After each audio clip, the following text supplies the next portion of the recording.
Bienvenidos al Centro Vladi. Nos da mucho gusto tener lleno este patio, recibirlos aquí en esta importante noche para nosotros.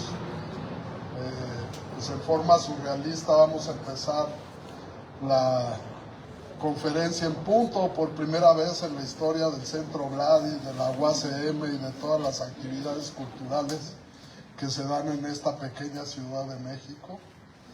Y pues estamos muy agradecidos en nombre de la Universidad Autónoma de la Ciudad de México, del rector Juan Carlos Aguilar Franco y de toda la comunidad universitaria, muy agradecidos con la familia de Leonora Carrington, con su hijo Pablo Beis, quien fundó junto con Fermín Llamazares el Consejo Leonora Carrington, del cual Fermín es presidente vitalicio, y que nos trae esta noche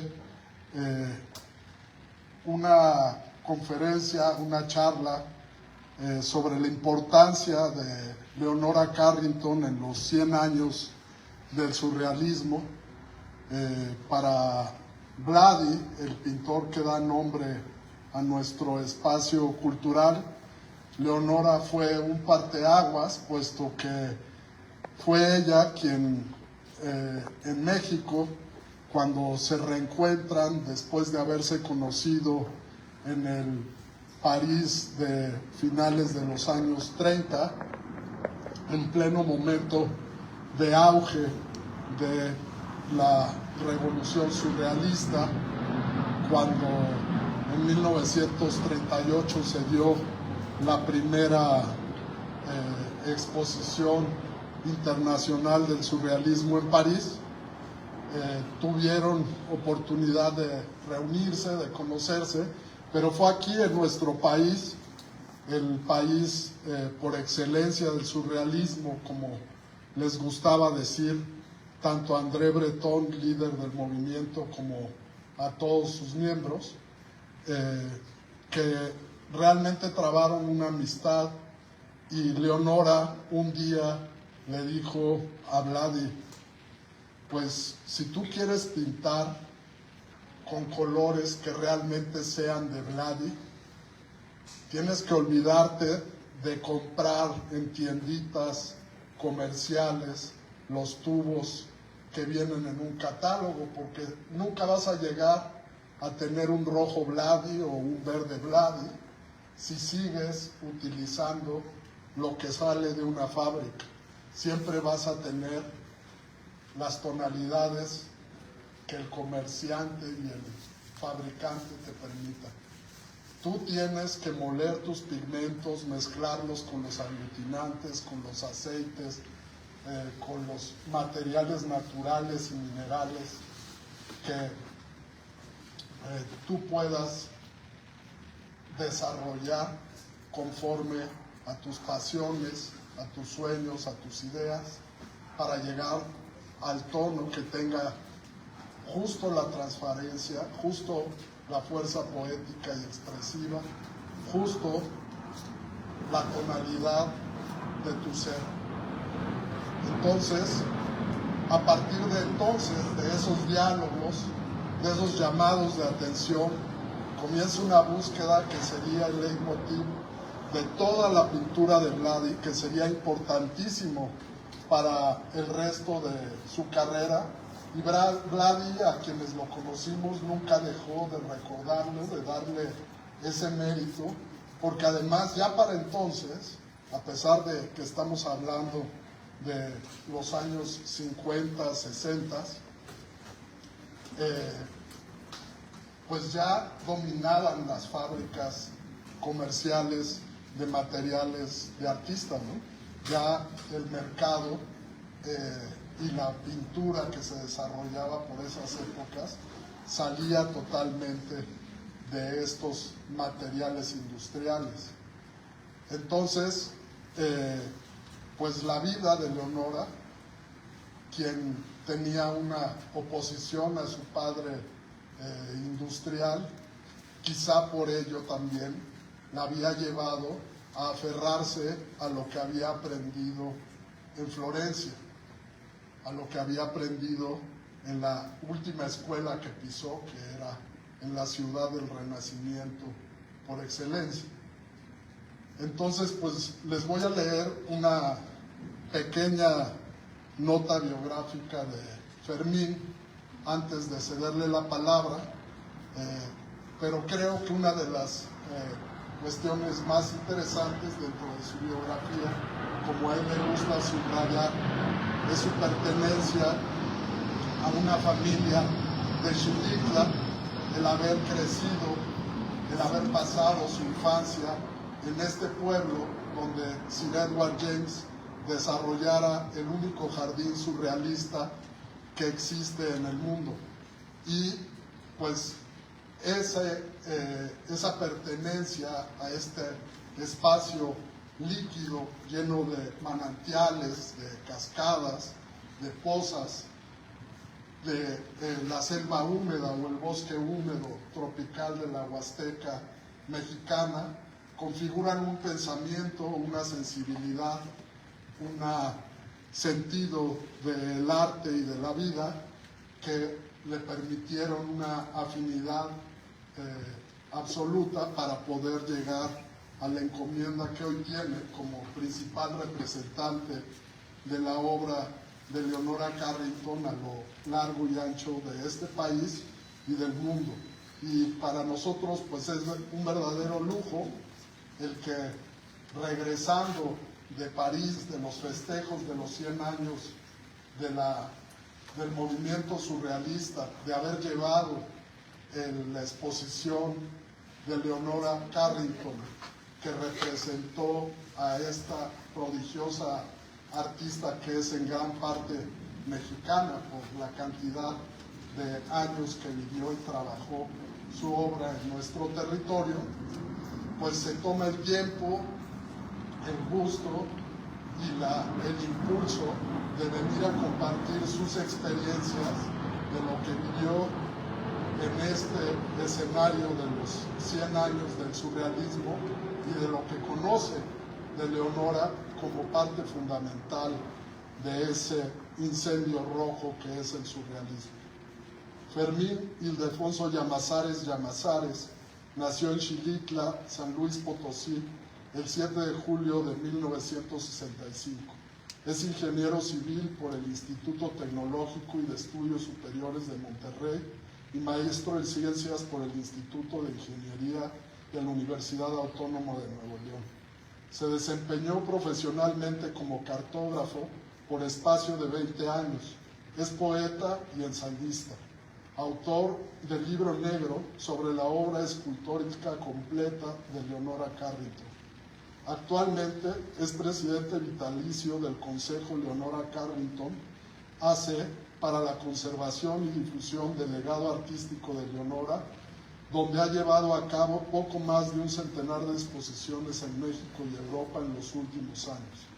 Durante 2017 constituyó los acervos para la realización de 2 museos dedicados a Leonora Carrington en San Luis Potosí y en Xilitla.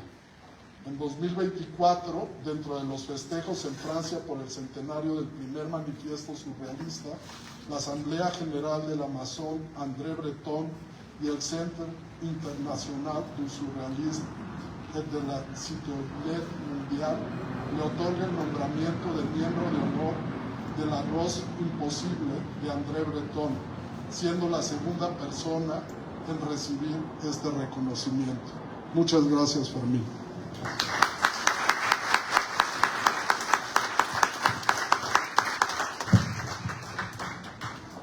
Hola, buenas noches. Buenas tardes, más bien. Bueno, vamos a hablar un poco sobre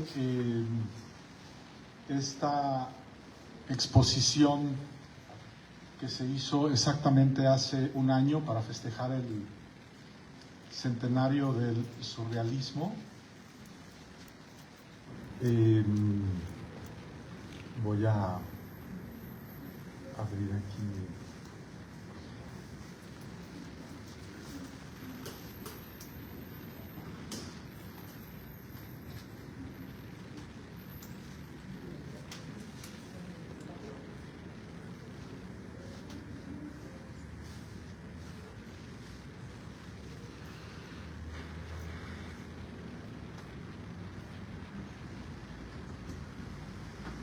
Bueno, listo, ya estamos.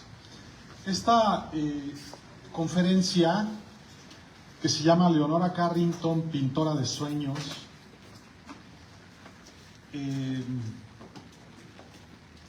y que habla más bien sobre esta exposición que se hizo en París para los festejos del centenario. Voy a platicar un poco antes, voy a hacer una breve introducción al surrealismo para tratar de entender qué es lo que quería transmitir en París esta exposición. Bueno, aquí vemos precisamente lo que decía el maestro Gálvez. Aquí está Leonora pintando un cuadro que se llamaba El escape de las monjas de Manzanillo. Es una foto de Katy Horna. Y vemos aquí en el lado, en este lado derecho inferior, por ejemplo, vemos que hay un molcajete. Y Leonora sí fabricaba sus pigmentos, como menciona el maestro, que usaba muchos minerales dependiendo del color que ella quisiera fabricar. Entonces vamos a hacer esta pequeña introducción de unas 4 horas. Y luego ya hablamos unas 3 horas de la exposición y luego ya va a ser domingo, viernes, y el cuerpo lo sabe, y entonces de aquí nos vamos por unos mezcales. Pero bueno, entonces quisiera hablarles un poco del surrealismo. El surrealismo no era una corriente artística, no era un movimiento artístico. André Breton era un estudiante de medicina que interrumpió su carrera debido a la Primera Guerra Mundial y fue designado como ayudante médico en un psiquiátrico en Francia, donde llegaban los jóvenes franceses con mucho deterioro por lo terrible de lo sufrido en la Primera Guerra Mundial, que lucharon estos en alguna zona de Bélgica donde se usaron por primera vez las armas químicas. Entonces, André Breton, que había estudiado también poesía y tuvo 2 mentores, uno de ellos era un poeta, por alguna razón que todos ignoramos o que era muy popular en México, que se llamaba Paul Valéry, y otro poeta de origen italiano pero nacionalizado francés, que se llamaba Guillaume Apollinaire. Apollinaire había, si uno busca en nuestras fuentes, ¿verdad?, que son Wikipedia y este tipo de cosas, o en la web, ¿cuándo nace el surrealismo? Siempre vamos a encontrar que el surrealismo nace en 1924 con la publicación del primer manifiesto surrealista de André Breton. Sin embargo, el término de surrealismo lo acuña Apollinaire en 1917. Y en esta parte, Apollinaire decía que el surrealismo para él era como una palabra compuesta en francés, surrealismo, que era un poco parecida a esta palabra también compuesta, por ejemplo, de Freud, del surmoi, que era el super-yo, o el surhomme de Nietzsche, de Así habló Zaratustra, que era el superhombre, que en realidad no era el superhombre, era el hombre superior. Entonces, para Apollinaire el surrealismo era la realidad superior. El problema de estas palabras compuestas, por ejemplo en el francés, traducirlas a otros idiomas, decía Breton, es muy difícil, y sobre todo si lo quieres hacer también con una palabra compuesta como surrealismo. Decía Breton porque surrealismo significa en español realismo del sur. Pero la realidad es que el surrealismo para Apollinaire era la realidad superior oculta en el subconsciente. Y Breton en este hospital psiquiátrico, tratando de idear alguna especie, no de terapia, sino más bien de forma de vida para aquellos jóvenes que lo habían perdido casi todo en la psique, en su padecimiento ya psiquiátrico o psicológico, y sus estudios previos que había tenido sobre algunas teorías de Freud. Él utilizó esta palabra de Apollinaire y la llevó a una propia definición que era muy parecida, y decía que el surrealismo, esta palabra compuesta, era un murmullo que revela el misterio oculto. Y la técnica que él ideó para sobresalir a estas vicisitudes psicológicas para estos jóvenes se llamó el automatismo psíquico. Y fue entonces que un poco tiempo después, ya en la ciudad de París, él hizo este libro que se llama Los campos magnéticos. La forma de automatismo psíquico, él decía que es la expresión automática del pensamiento, y que así era como podríamos nosotros encontrar este murmullo que revela el misterio oculto, el porqué de nuestra vida, y poder vivir con eso y hacerlo de eso una forma de vida. Entonces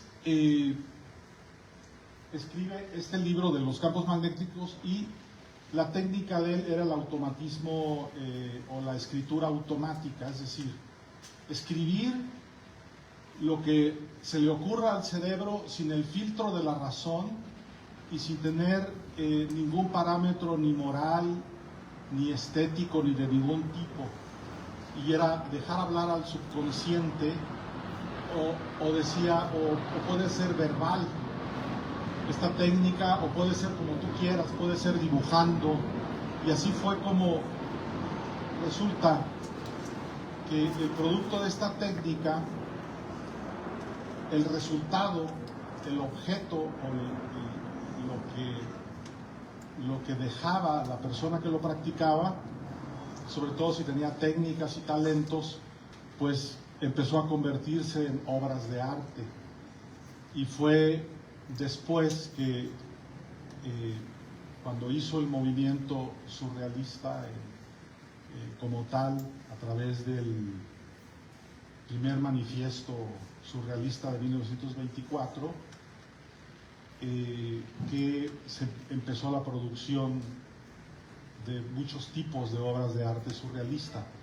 Pero podríamos decir entonces que el surrealismo, este es Guillaume Apollinaire, el culpable de la palabra, es esta obra de 1919, y es cuando podríamos decir que nace el surrealismo como tal, porque ya hay una obra de arte, hay una obra literaria, al referente que él escribió junto con Philippe Soupault en un pequeño hotel que está frente al Panteón de los Grandes Hombres en París, que se llama precisamente, existe todavía, el Hotel de los Grandes Hombres. Se encerraron ahí durante 3 semanas, hicieron automatismo o escritura automática, y este es el resultado. Ahora,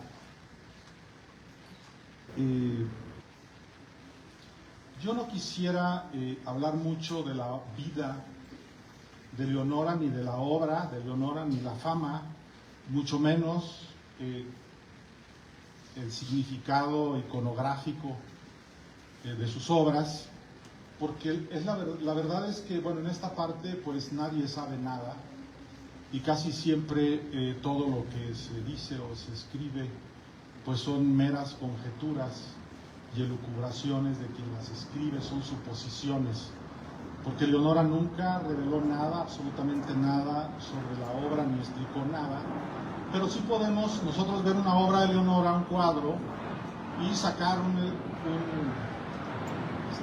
símbolo y hacer un análisis iconográfico, decir, mira este símbolo, lo subo a Google Lens, y dice, pues es un símbolo de la mística, de tal cultura, etcétera, y podemos entonces ir explicando un poco este cuadro, pero no sabemos a ciencia cierta qué fue lo que hizo esta artista, que por cierto nunca preconcebía sus obras, siempre, a excepción de algunas, ¿no? Como quizá el mural del mundo mágico de los mayas que hizo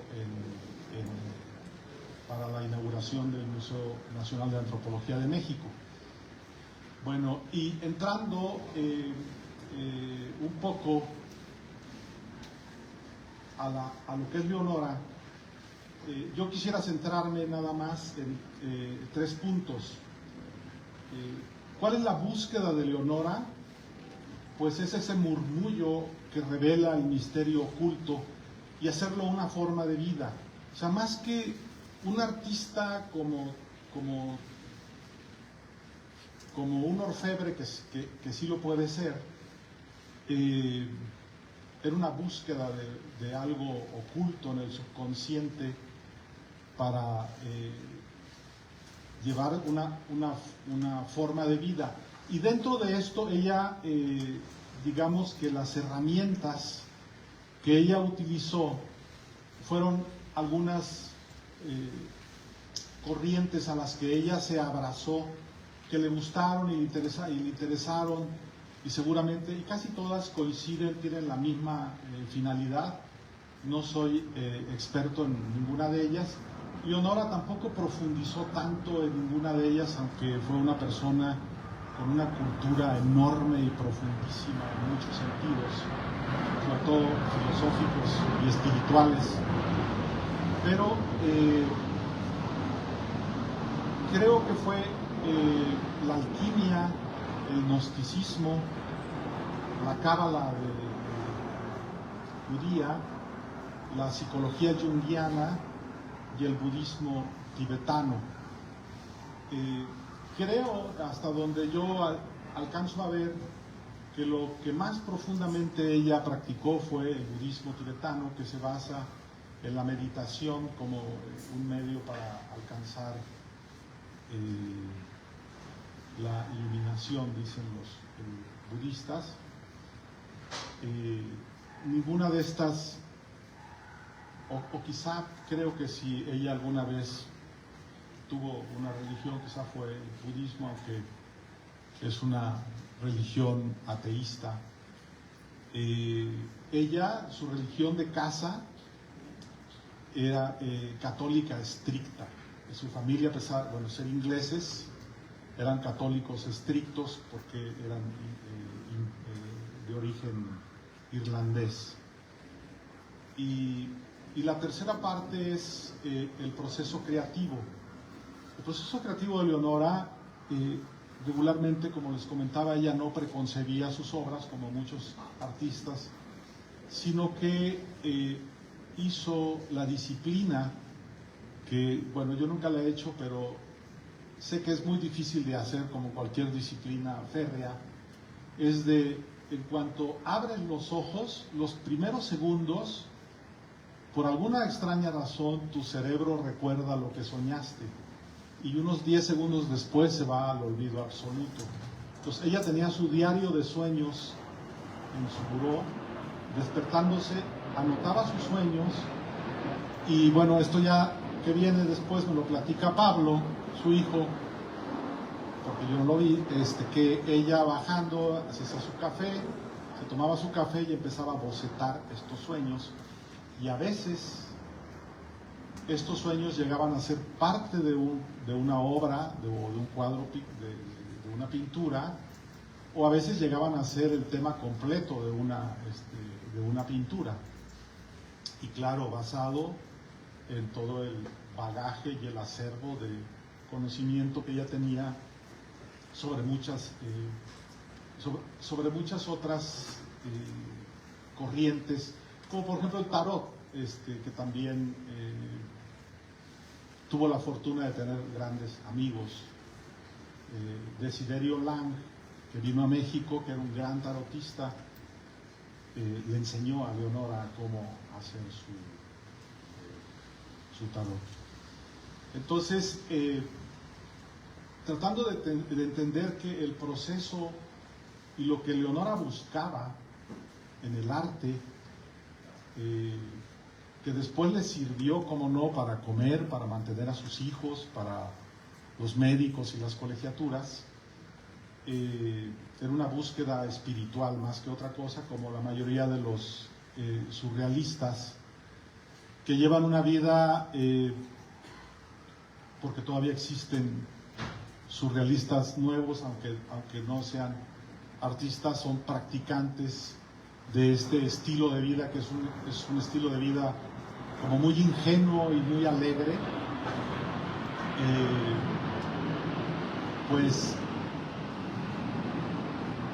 basado en este previo fue que venían los 100 años del surrealismo en París, y yo deseaba con muchas ansias hacer una pequeña exposición en París, no quedarnos fuera de este evento de los 100 años del manifiesto surrealista. Y entonces con Laurent Doucet, que es presidente de la Maison André Breton y de la Rose Imposible, que es un movimiento literario que creó Breton en el pueblo de Saint-Cyr-la-Popie, a donde acudían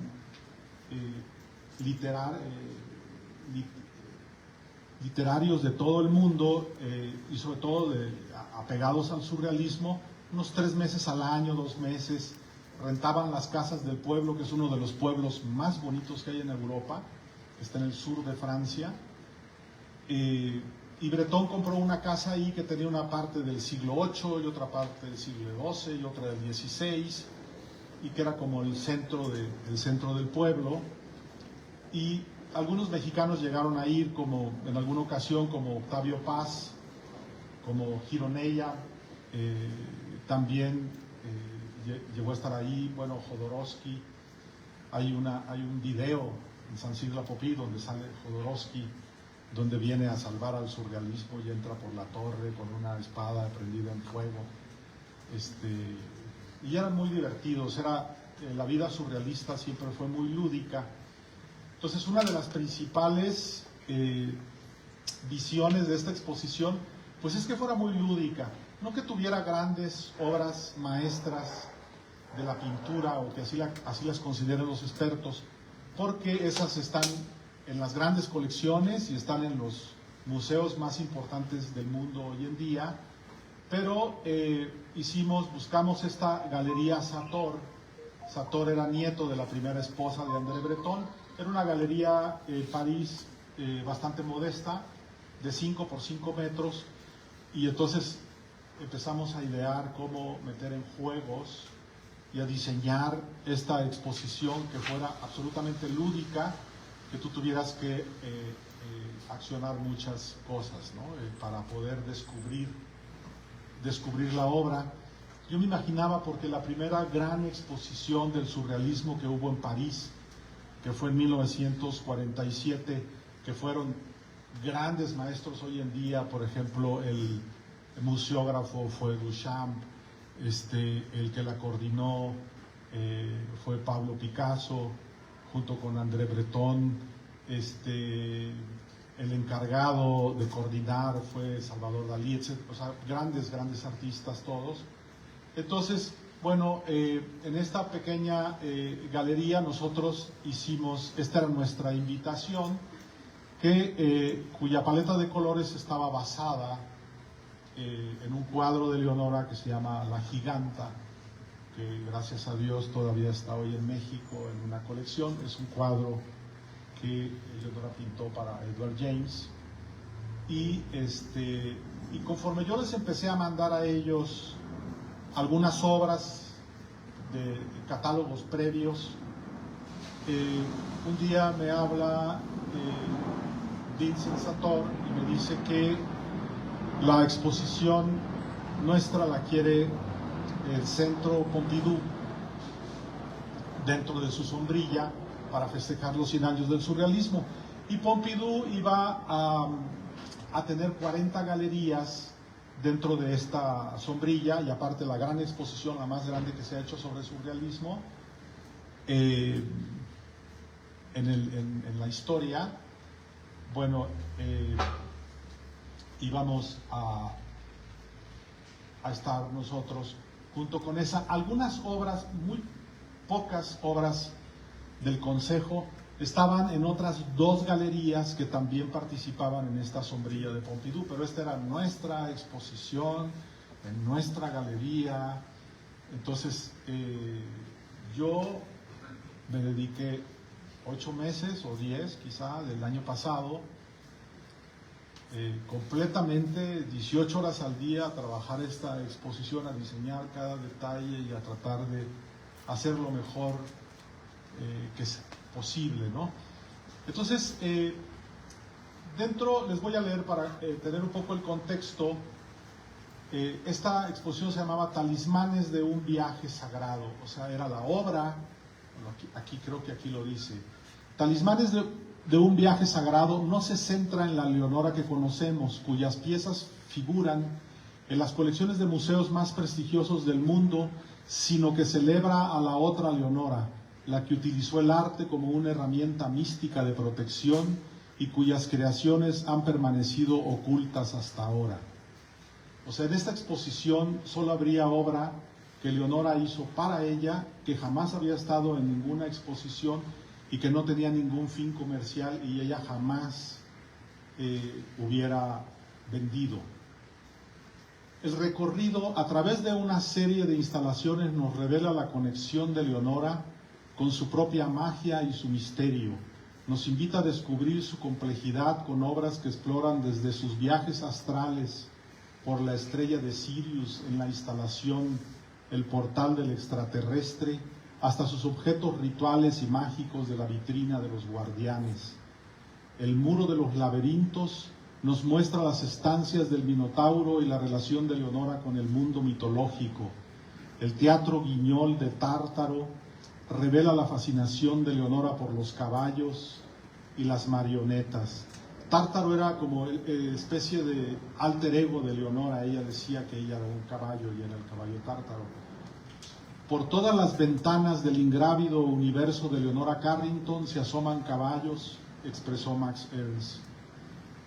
Esta instalación fue organizada en el marco de los festejos del centenario del primer manifiesto surrealista en París, octubre de 2024, en la Galería Sator, bajo la autoría del Centro Nacional de Arte y Cultura de Francia, Georges Pompidou, con la coordinación del Comité Profesional de Galerías de Arte de París y el Atelier André Breton, bajo la organización de la Maison André Breton y su presidente Laurent Doucet como curador, el Centro Internacional de Surrealismo de los Ciudadanos del Mundo y la Asociación Francesa del Surrealismo, la Rose Impossible.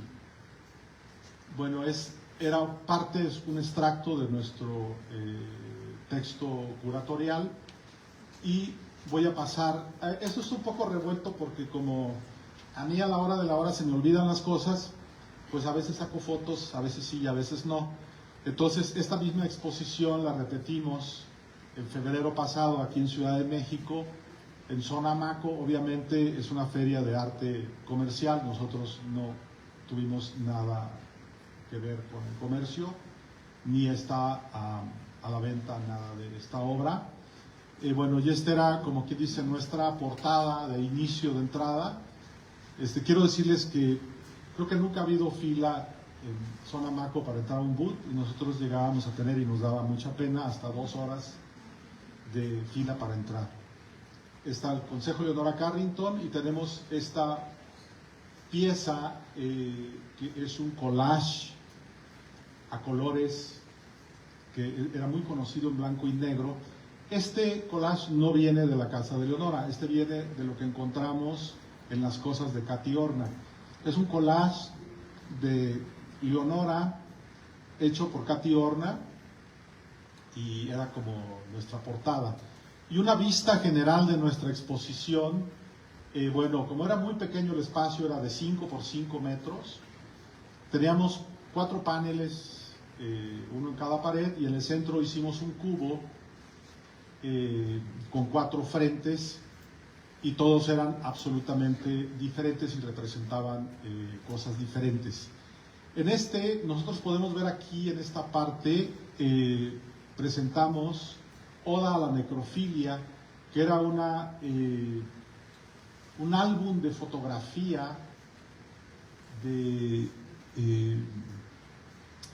Katy Horna. Eran como un poco fotografías íntimas, pero muy, muy artísticas, que alguna vez hemos visto por ahí alguna que otra foto, pero por primera vez se presentó el álbum completo con unas fotos bellísimas de Leonora.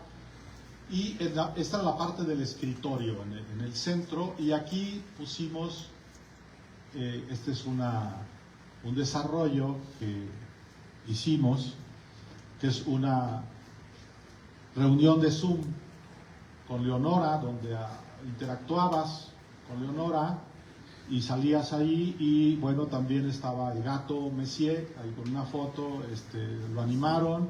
Entonces el gato, cuando hablaba Leonora, pues abría los ojos, y algunos personajes de sus pinturas, como el colgado del tarot, etcétera, ¿no?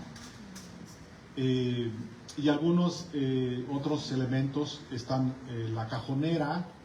Esta es una parte de correspondencia de Leonora, y sigo adelante. Esta es la cajonera, perdón, y este era nuestro libro de visitas, que, bueno, ahorita a ver si viene por aquí alguna foto.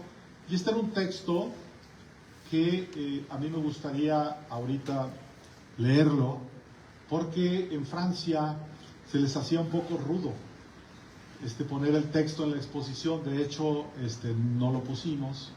No, creo que sí lo pusimos, sí, no nos importó mucho que se les hiciera tan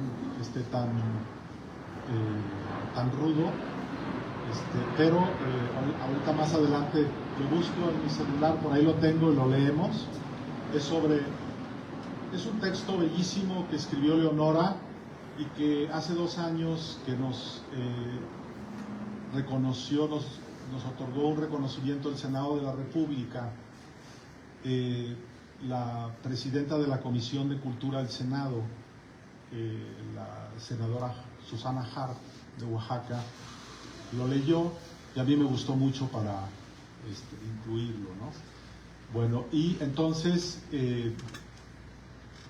esta parte que viene en la parte de la correspondencia, que era como un álbum vertical. Por ejemplo, este es un collage de Aude Breton, la hija de André Breton, que le manda a Leonora Carrington. Es una especie de fantomas, o ladrón francés, ¿no? Esta es una foto de Katy Horna, que le toma a Leonora vestida en traje sastre en 1962, en unos tubos de drenaje que estaban instalando en alguna parte de la ciudad. Y en la cajonera tenemos obra muy extraña, o cosas raras que también hacía Leonora, ¿no? Este es un collage literario, es un cuento donde los personajes son amigos de ella, y es un cuento totalmente pues cómico, ¿no? En el segundo tenemos esta foto, que está muy destruida en las orillas, porque esta foto la tenía Leonora durante muchos años en su buró de su cuarto. Entonces con el paso del tiempo se fue deteriorando. No somos, a menos que sea estrictamente necesario, no nos gusta mucho restaurar la obra. Y es curioso, porque esta foto está tomada cuando Leonora vivió en Greenwich, antes de llegar a México. Ella vivió con Renato Leduc, que fue quien la trajo a México, en Greenwich durante 2 años. Pero aquí, cuando esta foto, a México ya había llegado a vivir Remedios Varo que Leonora no conocía. Y el vestido que aparece aquí a un lado de Leonora lo tiene el Museo Arte Moderno de la Ciudad de México, y ellos lo tienen como el vestido de bodas de Remedios Varo. Entonces, quiere decir que todavía no se conocían, pero Leonora ya tenía su vestido de bodas, ¿no? Además es una foto muy linda, que ella tiene una pose espectacular de este departamento de Nueva York. Luego, por ejemplo, este es el diseño de un vestuario para una obra de teatro. Esta es de Opus Siniestrus, es una obra de teatro feminista que hizo Leonora Corta, obra de teatro corta, que prácticamente pues se trataba de un plan fallido del hombre para exterminar a la mujer. Entonces, esta es parte del diseño de vestuarios. Este es un papel picado, que es muy famoso en nuestras calles. Es un hombre que le están saliendo pájaros por los lados. Está un poco frágil, porque está muy seco el papel, pero se abre así en varios, o sea, lo cortan una sola vez, se abren varios y es largo, ¿no? Como para adornar algo. Este era un cajón de objetos personales donde hay un broche para el pelo, un pasaporte, un cheque de viajero firmado por ella y con su nombre, un pendiente, un dije que ella diseñó, su monedero, etcétera, ¿no? Este otro tiene algunos de sus reconocimientos principales. Está la Medalla de Bellas Artes, está el Premio Nacional de Ciencias y Artes. Creo que cuando Leonora lo recibió,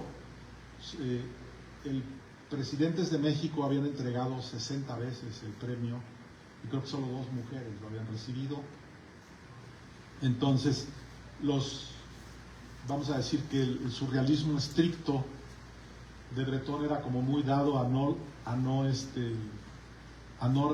aceptar reconocimientos, pero en un país tan difícil como el que le tocó, en una época tan difícil que le tocó a una mujer como Leonora, y tanto que luchó, creo que merecía que nosotros pusiéramos este espacio.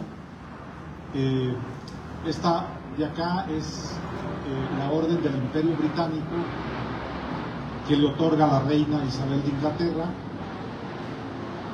Y Leonora tenía terror a volar, entonces nunca fue por ella, pero a mediados, creo que a principios de los 2000, 2005, algo así, vino a México el príncipe Carlos, que hoy es rey, y él se la trajo y él se la entregó. Viene ahí la medalla de Sor Juana y la medalla de la Ciudad de México. Es infinidad, ¿no?, los reconocimientos de Leonora, pero bueno, nosotros sí quisimos. Por ejemplo, había cosas muy sencillas, como este es un diseño para es un diseño de una invitación, donde Leonora invitaba a asistir a una obra de teatro. No sé exactamente si fue alguna de las obras, no lo recuerdo, que hizo con Álvaro Custodio o la que hizo con Jodorowsky, no recuerdo bien. Y bueno, esto es algo de lo que platicábamos. Este es el proceso creativo de Leonora, en donde en sus escritos puedes encontrar cuando dice I dream, describe este sueño que tuvo y lo boceta, ¿no? Entonces, como también parte importante. Otra de las partes de esta exposición fue esta que llamamos nosotros el taller de tapices. En el lado izquierdo, este es como una cama de luz, pero en vertical, con negativos que encontramos en el archivo de Chiqui, Chiqui Weiss, que era el esposo de Leonora, que era un fotógrafo húngaro. Encontramos las fotos de todos los tapices que ella realizó. Este tapiz de un gatito tocando el arpa es el primer tapiz que Leonora realiza en su vida. Fue un proyecto que empezó en 1949 y termina en 1959, y ella diseña, en el lado derecho están algunos de los diseños. Nosotros encontramos cerca de 100 diseños, pero solo realiza alrededor de 70 tapices. El taller lo tenía en su casa estaba el telar, son tapices de lana. La que introdujo a Leonora en este proyecto de los tapices fue Anne Fremantle, que era muy amiga de ella y que creo que es la única persona que yo he visto a la que Leonora le pintó óleos. O sea, la pintó a ella, ¿no? en un par de óleos. Y bueno, esta era la pared de los, o el taller de los tapices, que era una de las paredes laterales. Este es un detalle de algunos, un par de diseños.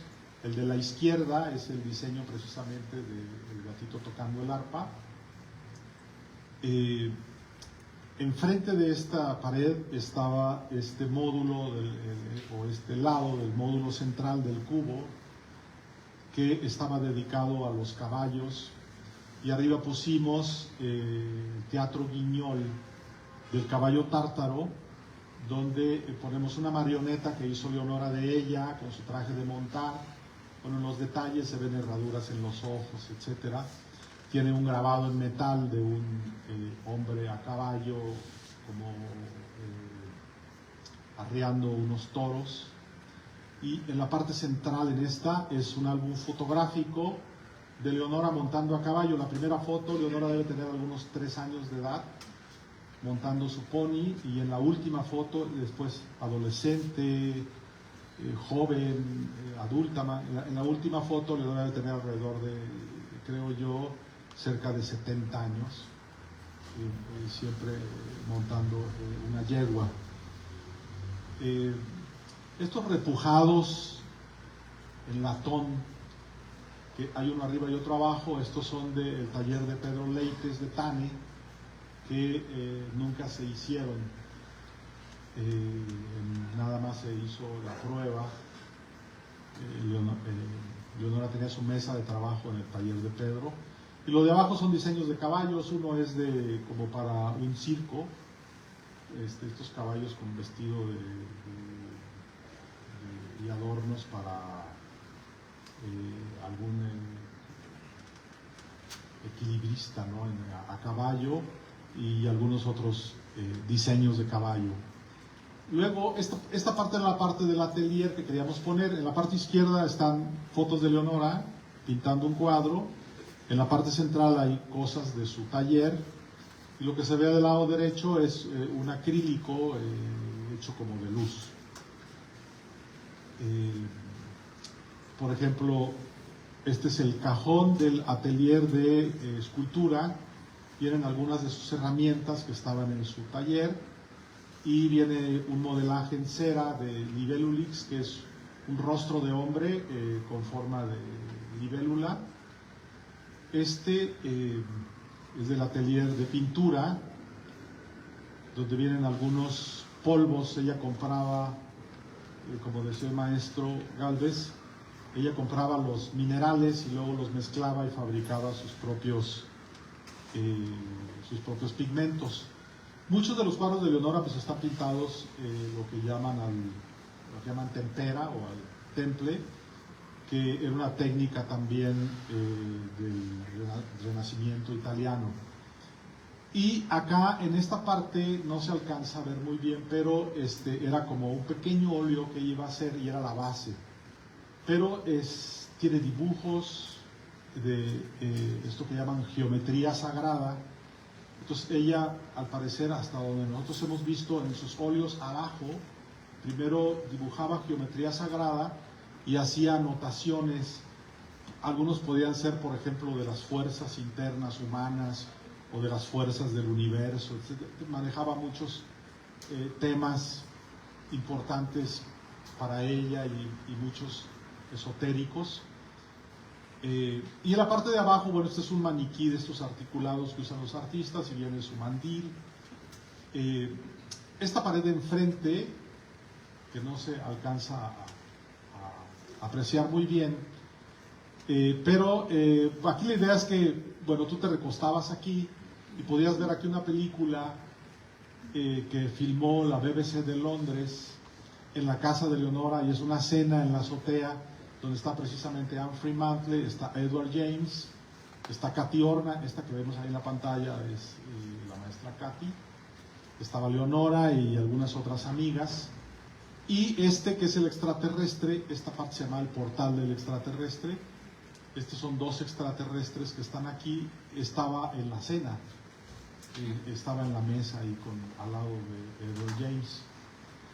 Y por ejemplo, en los costados tenía como ventanas en las cuales asomarte, y esta era la habitación de la luna. Esta es una escultura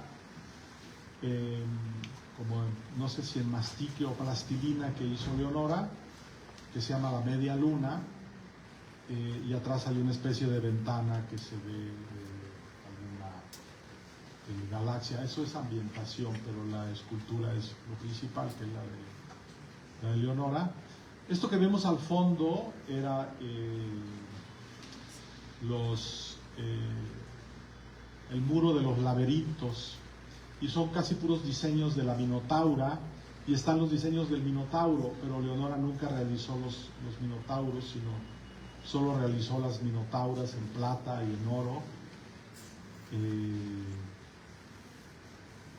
y no logró, o bueno, no, más bien creo que se decidió por las Minotauras, ¿no? Entonces, la parte principal de esta exposición es esta que se llama la vitrina de los guardianes, que eran como sus protectores, ¿no? Tiene un poco una mezcla de varias cosas. Aquí hay un óleo borrado. Este es un óleo que tenía la base gris y estaba deshecho de un lado, y lo llevamos a reentelar, y el restaurador me dijo, tiene un óleo abajo, lo limpió, digo. Entonces, y lo borró con thinner, esto está borrado con aguarrás. Hizo un óleo que quizás no le gustó, lo borró con thinner y le volvió a poner la base gris. Vienen algunas tallas en madera que hizo, esto es en cera, esto es en terracota, en cerámica, en cemento, en madera. Esta es una pieza muy importante, muy icónica de Leonora, que es Coronus. Esta con el tiempo, porque estas piezas pueden ser de los años 40, 50, 60. Por ejemplo, este Coronus lo hicieron en los 90 en bronce, y lo pusieron en Reforma y se lo robaron. Entonces la coordinadora del proyecto le fue a decir a Leonora, oye Leonora, fíjate que pues no sé ni cómo decirte, pero pues se robaron tu escultura. Y Leonora le dijo, no me digas, qué padre que a alguien le gusta mi obra y se la robe, ¿no? Y estas dos piezas que vienen acá abajo son los únicos dos bronces que participan en esta exposición de talismanes de un viaje sagrado. Son los dos primeros bronces que Leonora realiza en 1986. Leonora se fue a Estados Unidos después del sismo, del terremoto del 85, a vivir con Pablo. Pablo estudiaba medicina, estudiaba su especialidad de patología en Nueva York. Se fue a vivir con él un par de años. Leonora tuvo varias épocas así en las que se fue a vivir a Estados Unidos, un par de años. Y en Bristol Gallery hizo estos dos primeros bronces, nunca se había animado, ¿no? Y es un proyecto, es una caja estilo, Leonora hace la carita, y esta es una caja estilo, una pintora extraordinaria, surrealista poco conocida, que se llama Bridget Tichenor, que vivía en la calle de Tabasco. Ahí también vivía, en Tabasco vivía Los Horna, pero ella vivía más allá, pasando Insurgentes, casi llegando a su mesa, en la casa donde el año pasado, creo, murió Alan Glass, porque esa era la casa que Bridget le dejó a Alan en herencia. Y pero era una pintora extraordinaria y una gran defensora del arte de las mujeres. Y algunas otras cosas. Por ejemplo, esta pieza que vemos aquí más bien es como un arte objeto. Arriba es como un candelabro, puedes poner una vela y aquí le servía como cenicero para fumar y algunos otros elementos. En las orillas pusimos unas cajas, unos cubos cerrados. Por ejemplo, este es un dibujo central y tiene espejo en el techo y a los lados. Leonora podía hacer lo que llaman escritura especular, es decir, ella podía escribir con ambas manos al mismo tiempo. Tienes que tener en el cerebro cómo empieza la primera palabra, como escribimos nosotros, de izquierda a derecha, pero también la última letra del mismo renglón de la última palabra y empezar a escribirla al revés y juntar los dos lápices en el centro. Y podía hacer lo mismo, pero con las letras al revés, o exactamente toda la frase al revés, como cuando ves una ambulancia, que dice ambulancia al revés, para que la veas en un retrovisor. Entonces, en estos espejos, en el de arriba, puedes leer lo que escribió de cabeza, porque también podía escribir de cabeza. En el de la derecha, lo que escribió con las letras al revés, y en el de la izquierda, lo que escribió de derecha a izquierda. Otro de los cajones, eran muchos cajones. Aquí se trataba como de asomarse, recorrer alguna mirilla, etcétera, eran juegos, ¿no? Aquí vemos dibujo de dos serpientes, una negra y una blanca entrelazadas. Es común en la obra de Leonora ver esto, que están trepando por un árbol, en este caso como un árbol, como especie del árbol de la ciencia del bien y del mal, no lo sé bien. Entonces, en este caso es un árbol de cannabis. Entonces quisimos ponerle así un ambiente verdoso y salía un hito, ¿no? Entonces era como después este mismo dibujo aparece en uno de los mejores tapices que realizó Leonora en hilo de oro y plata. Por ejemplo, esta pieza también es una pieza escultórica importante de los años 50, que es Luna León. Está hecha en concreto, en cemento, armado con alambre. Y bueno, aquí tenés que recorrer la cortinilla para verlo. Y la parte más exitosa de la exhibición era esta especie de cabina, que era como las cabinas donde te metes y recorres la cortina, le echas monedas y te tomas una foto. Bueno, aquí, al llegar a nuestra exposición, había una caja de madera que estaba llena de estos sobres negros. Entonces, cada visitante sacaba un sobre y venía pues nuestra invitación, y luego venía un acordeón con nuestro texto curatorial y algunas de las obras, igual por atrás. Y en la parte de atrás venía una de sus cartas de tarot. Entonces, como tú la sacabas al azar, pues era la carta que tú habías sacado. Y abajo del nombre del arcano del tarot que tú sacaste, viene primero el 17, que era el número mágico. Yo no sé de numerología, ¿no? Pero era el número mágico de Leonora, y luego viene el número del arcano. En este caso también es el 17, viene 17, que es la estrella en el tarot que diseñó Leonora. Entonces tú entrabas y aquí había una, voy a ver si hay una foto más, esta. En esta botonera tú tecleabas este número que te había sacado en tu carta, y estos tres teléfonos te sonaban al mismo tiempo. Ring, ring, y el de la izquierda de arriba, el más antiguo, era tu pasado, el de abajo era tu presente y el amarillo era tu futuro. Y tú solo podías escoger uno. Tú decidías qué querías oír del tarot y descolgabas, y eran unas interpretaciones del tarot de Leonora que nos hizo Micaela Hacklund, una tarotista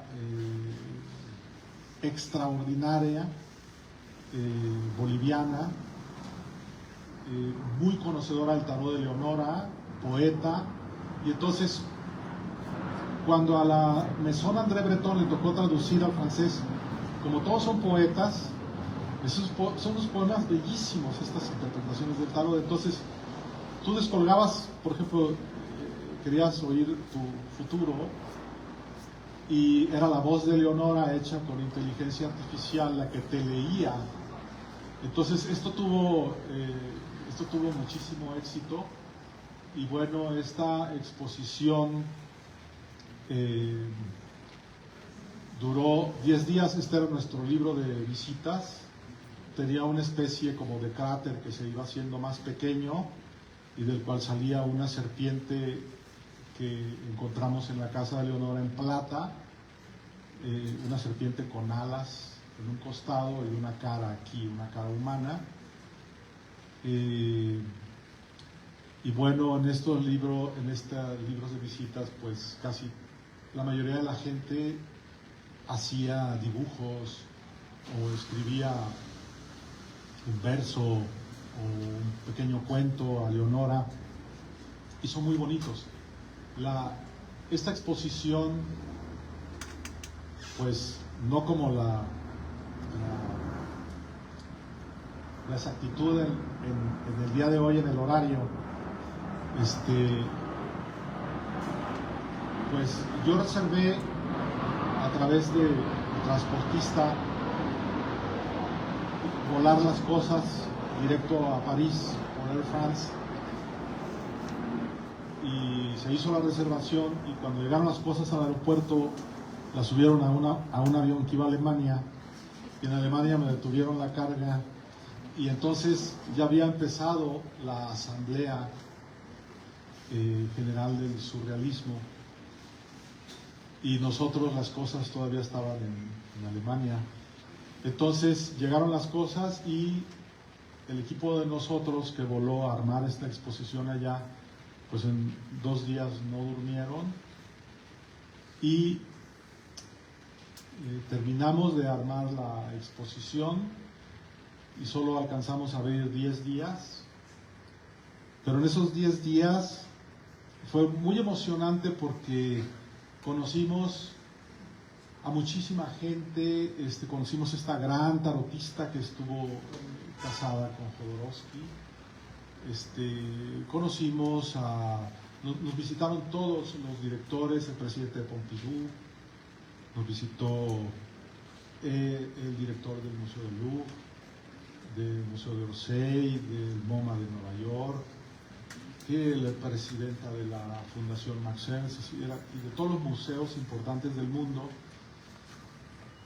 Y al final de la celebración de la Asamblea Internacional del Surrealismo, que realiza es algo así como un instituto, o es una asociación internacional de estudios del surrealismo, la ISSS, que está compuesta por 600 miembros que son de todo el mundo, y son los mayores especialistas en surrealismo que hay regados en el mundo. La mayoría son directores de museos, directores de academias de arte, de universidades. Por ejemplo, está la directora de la Academia de Artes de la Universidad de Cambridge, cosas así. Y de México también hay algunos especialistas que pertenecen a esta asociación. Hicieron la asamblea para el centenario del surrealismo, que terminó con un recorrido por los lugares icónicos históricos del surrealismo en París, en la tarde, a las 4 de la tarde, y al final de ahí todos, el Centro Pompidou escogió a nuestra exposición para que fueran todos a conocerla. Y bueno, pues de ahí yo no les he de decir mucho, porque Tere y yo nos la pasamos toda la noche abriendo champañas para darle a los invitados, porque eran como 200 en una galería de 5x5, y teníamos 200 invitados, y en lo que bajaban las burbujas y le echabas más, etcétera. Entonces, pues Fue un gran honor haber sido seleccionados por Pompidou para cerrar la Asamblea Internacional del Surrealismo de los 100 años del surrealismo. Y las cosas que nos dejaron todas estas gentes tan hermosas escritas en nuestro libro de visitas, pues para nosotros fue pues un logro muy grande. Nos sentimos muy orgullosos. Esta exposición el Consejo la quiere guardar porque mucha de la obra es muy frágil. Como pudieron ver, hay piezas de 1940 o de los años 40 que están hechas en concreto y que están ya medio desquebrajadas. Ahora nos las pidió el Rockefeller Center y estamos viendo la forma de poder hacerla, no sé, un mes o 15 días, algo así, ¿no? Para poder exponerla. Hay cosas que no les pasa nada, ¿no? Como pueden ser los tapices o esta parte, ¿no? Pero sobre todo la vitrina esta de los extraterrestre, bueno, sí es obra mucho más delicada, y sobre todo las condiciones en que nosotros las encontramos, porque para Leonora eran objetos personales, no eran obras de arte. O sea, los tapices que nosotros encontramos en su casa, pues uno era para los gatos y el otro era para el perro. Y entonces, y era restaurar, buscar la persona más idónea, que creo yo que era la directora de la restauradora de tapices de los códices mayas y aztecas de antropología e historia, que nos limpiara, y tratar de no sobre restaurar las cosas, ¿no? Pero bueno, esta fue la idea del maestro Gálvez de presentarles esta exposición que hicimos en París hace pues ya casi un año, y que pues quizá no vuelva a salir, ¿no? Pero pues muchísimas gracias a todos por su atención, y espero les haya gustado lo que vieron de esta exposición, ¿no?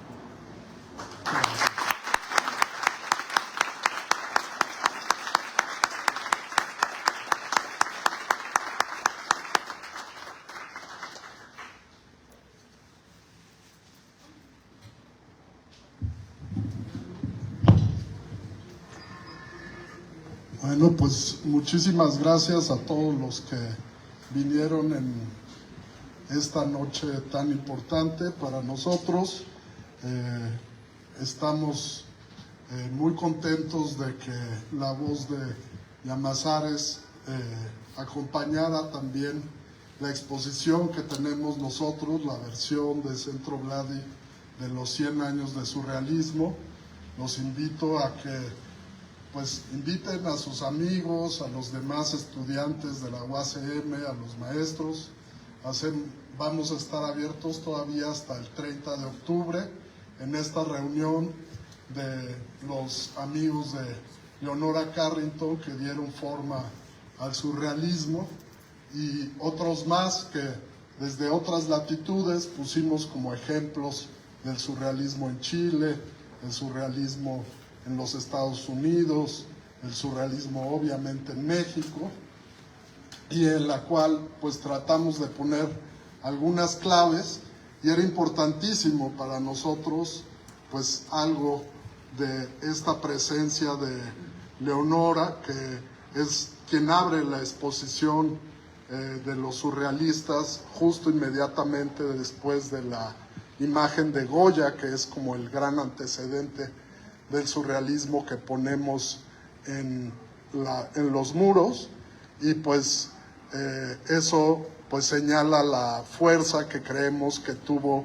Leonora dentro del movimiento, sin hacer un alarde ni mucho menos, porque era una persona muy discreta y totalmente volcada al trabajo creativo, a su universo íntimo y creativo, pues logró mantener un surrealismo absolutamente original, y pues la fuerza de su creación impulsó los procesos creativos de muchas personas, ¿no? Como les dije al inicio de Vladi, para empezar, por ejemplo, el artista que le da nombre a este centro, pero así también como el maestro menciona, su conocimiento del tarot, por ejemplo, fue el que hizo que Jodorowsky pues transformara la historia del tarot con sus, gracias a las enseñanzas que recibió de Leonora.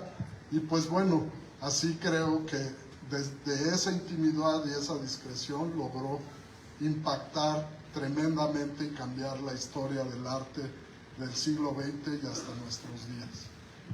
Muchas gracias a todos.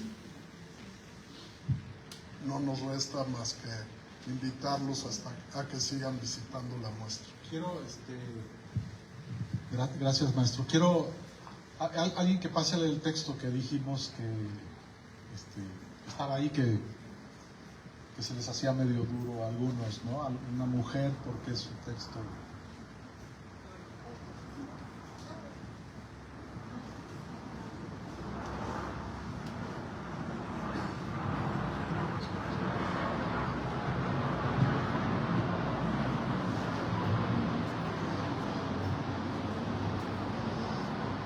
Los derechos de las mujeres ahí estuvieron desde el principio. Solo hemos de recuperarlos, incluyendo los misterios que eran de nosotras y que fueron violados, robados o probablemente destruidos, y que nos dejaron con la esperanza ingrata de comparecer ante el macho, probablemente de nuestra misma especie. Leonora Carrington.